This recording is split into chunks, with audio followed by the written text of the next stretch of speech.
Amigos, meu nome é Vinícius Talon e como a internet tem tratado o direito penal.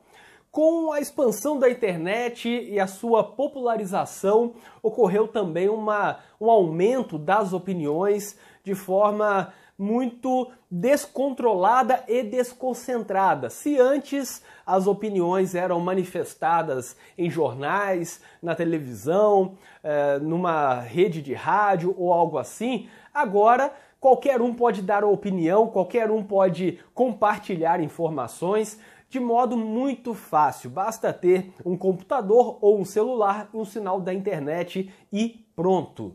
E isso, por um lado, é excelente porque ocorreu uma desconcentração do monopólio que havia quanto à informação. A informação era concentrada em pequenos grupos que filtravam o que deveria ou não ser informado à sociedade. Ocorreu uma democratização da palavra. As pessoas passaram a ter vez e voz por meio da internet. A liberdade de expressão atingiu níveis que nunca antes havíamos imaginado na história, porque hoje qualquer um pode fazer uso livremente da sua liberdade de expressão e alcançar centenas, milhares ou milhões de pessoas por meio da internet. E por um lado, isso é excelente, a ausência de censura ou um controle prévio naquilo que é falado, naquilo que é escrito, naquilo que é compartilhado, tem consequências benéficas, como a própria liberdade de expressão, mas também traz consequências horríveis. E podemos pensar na divulgação de fake news, que já falamos em outro vídeo e também em textos que estão no meu site evinistalon.com. Temos essa propagação de informações equivocadas, mentirosas, difamatórias, ofensivas e que às vezes atrapalham toda a parte acadêmica em torno do direito penal, toda a parte técnica, porque transmitem para a sociedade informações incorretas. E essas informações incorretas fazem com que a sociedade queira pressionar por um outro tipo de direito penal, um outro tipo de processo penal. É uma pressão equivocada, viciada, porque lá em sua origem tem base em muitas informações incorretas ouvidas pelo povo, pela sociedade. No que diz respeito ao direito penal especificamente, a opinião ganha muito destaque. Como eu já falei em outro vídeo, Zaffaroni diz que a questão criminal é falada por todo mundo ao redor do mundo, por todos que tratam do direito penal, da questão criminal, da mesma forma que tratam do futebol. Assim como o futebol é um assunto popular e universal, também o direito penal é um assunto que todos querem dar um pitaco, querem opinar de alguma forma. Mas esses debates acabam não sendo tão profundos quanto deveriam ser. Apesar de termos na área criminal a pena, a sanção estatal mais gravosa, que é a privação da liberdade de alguém. Mais gravoso do que aplicar uma multa, mais gravoso do que apenas fazer uma interdição em uma obra ou algo assim. É algo extremamente grave o direito penal e a internet tem banalizado essa gravidade, essa complexidade que o direito penal tem. Talvez nunca na história tenhamos passado por um período em que o direito penal seja tão falado. Anteriormente, o direito penal era falado em revistas, em livros, em artigos científicos, em jornais, e isso tinha uma limitação. Alguns falavam e outros ouviam. Hoje, todos falam e ouvem sobre o direito penal o tempo todo, principalmente quando tem algum julgamento mais polêmico pelo STF. Daí as redes sociais ficam inundadas de opiniões num sentido ou no outro, e às vezes opiniões equivocadas. O simples compartilhamento de uma notícia falsa ou equivocada, ou até feita por veículos confiáveis, mas desinformados já é algo alarmante, já é algo preocupante. Muitas notícias ligadas ao direito penal, à área criminal, são divulgadas a todo momento sem aquele cuidado necessário, sem entender precisamente o que está sendo divulgado. E podemos citar aqui vários exemplos que acabam gerando efeitos perversos.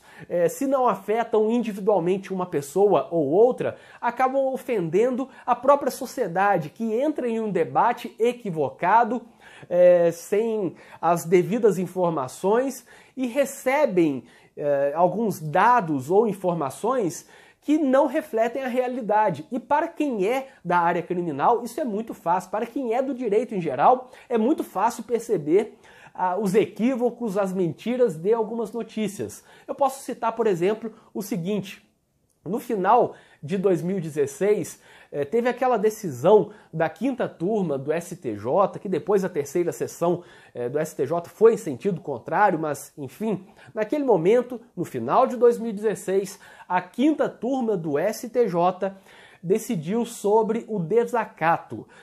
Falou, de certa forma, sobre o controle de convencionalidade do crime de desacato, dizendo que o crime de desacato ele não estaria em consonância com as normas internacionais das quais o Brasil é signatário. Então haveria, portanto, não uma questão de controle de constitucionalidade propriamente, mas sim de controle de convencionalidade. De qualquer forma, o STJ, a 5ª turma do STJ, decidiu naquele caso, para um caso concreto, não de forma abstrata, não foi um controle de constitucionalidade feito pelo STF numa ADIM, não foi nada disso, foi uma turma do STJ decidindo em um caso concreto e para apenas aquele caso concreto. Pois bem, muitos jornais, muitos sites começaram a dizer o seguinte: o STJ revogou o crime de desacato. Desacato não é mais crime. Ou ministros do STJ descriminalizam o desacato. Enfim, falando esse tipo de coisa. Só que descriminalizar algo é muito sério. Descriminalizar é deixar de ser crime. E deixar de ser crime para todos. Naquele caso, foi uma situação isolada em que um julgamento do STJ foi no sentido da atipicidade da conduta naquele caso concreto. Não é que dali em diante o desacato não era mais crime. Não houve alteração legislativa naquela decisão. Óbvio, naquela decisão. Não foi uma decisão do STF em controle concentrado de constitucionalidade. Não foi nada disso. Foi apenas a decisão de uma das turmas do STJ, a 5ª turma. Sendo que o STJ ainda tem a 6ª turma, tem a 3ª sessão e ainda temos o STF, que tem a 1ª turma, a 2ª turma e tem o plenário do STF. Ou seja, foi uma decisão de uma turma criminal do STJ apenas. Não foi uma decisão unânime da jurisprudência, não foi nem mesmo uma decisão de todo o tribunal, de toda a 3ª sessão. Não foi. Assim como não foi uma decisão do STF. E também não foi uma decisão política do legislativo de revogar o crime. Nada disso. Foi uma decisão isolada de uma turma. E somente isso já gerou aquela repercussão.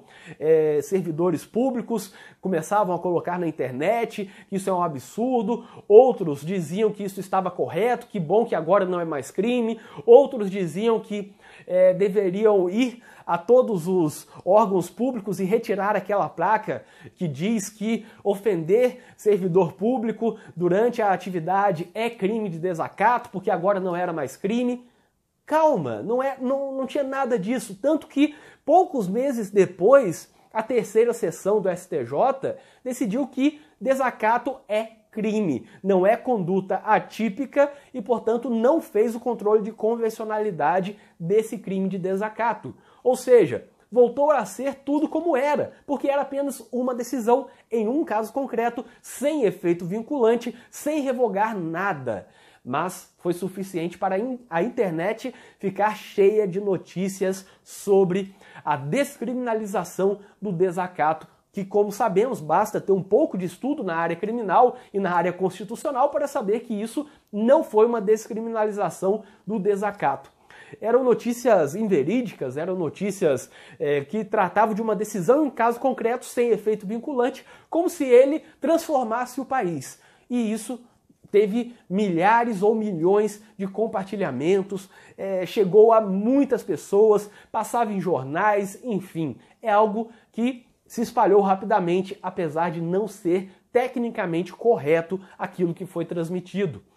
Quem nunca viu, por exemplo, outros tipos de publicações na internet, às vezes tendenciosas, e uma delas mais famosa é sobre o auxílio reclusão.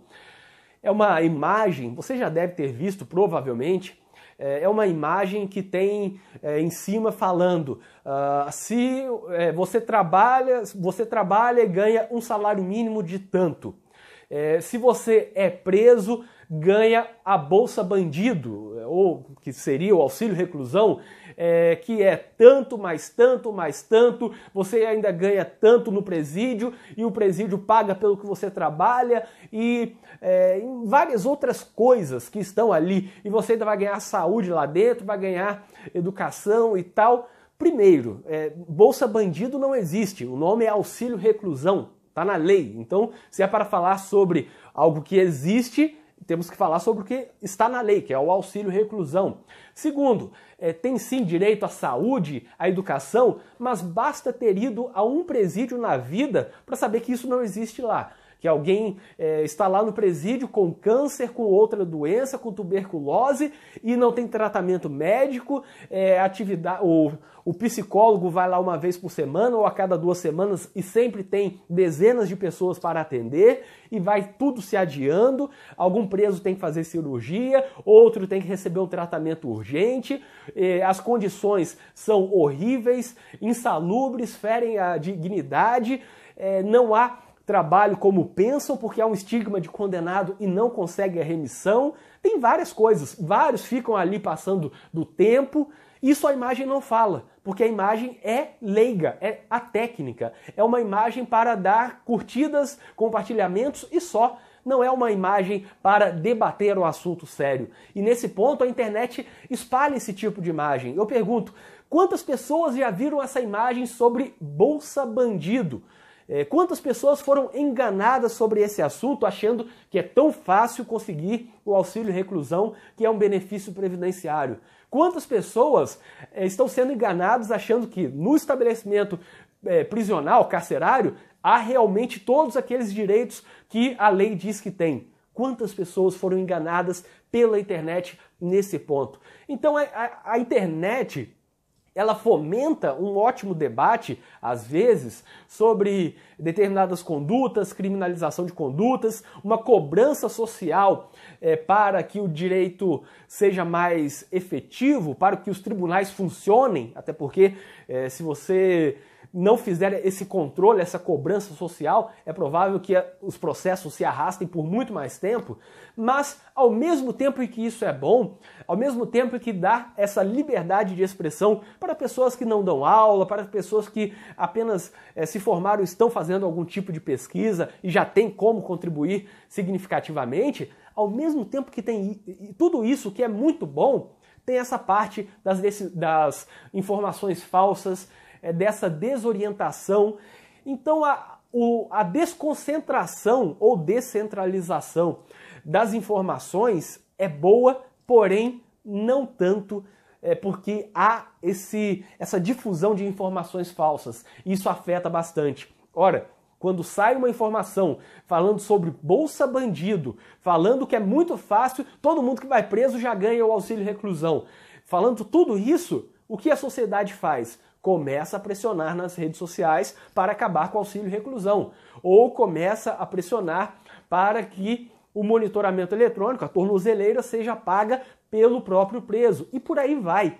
E poucos enfrentam definitivamente esse debate no âmbito acadêmico, no âmbito técnico, das pessoas que dedicaram algumas horas, ou alguns dias, ou alguns meses, anos, enfim, dedicaram uma vida ao estudo das ciências criminais.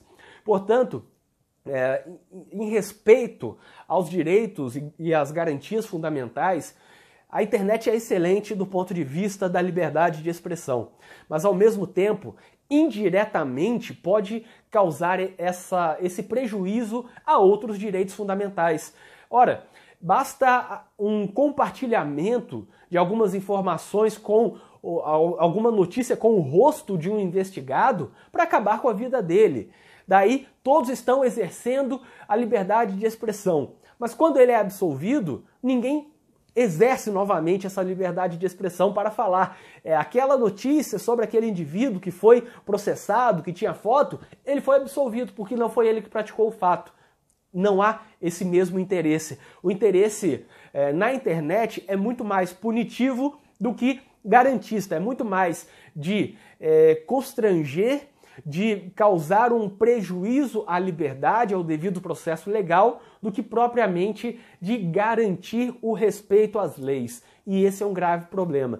Não podemos banalizar algo que não é tão simples quanto parece. O direito penal é complexo, é difícil, há pessoas estudando a fundo, há milhares de livros sobre o tema no Brasil, e banalizar com debates da internet por meio de comentários, de compartilhamento de informações ou notícias que depois não se confirmam, acaba afetando o devido processo legal, afetando tudo que durante vários séculos foi construído para o direito penal. Esses princípios basilares do direito penal, do processo penal, como indúbio pro réu, presunção de inocência, devido processo legal, tudo isso, a duração razoável do processo, contraditório, ampla defesa, tudo isso que levou tanto tempo para ser construído, agora no tempo da internet está sendo afetado. E vamos ter que reanalisar para entender como vai funcionar essa ponderação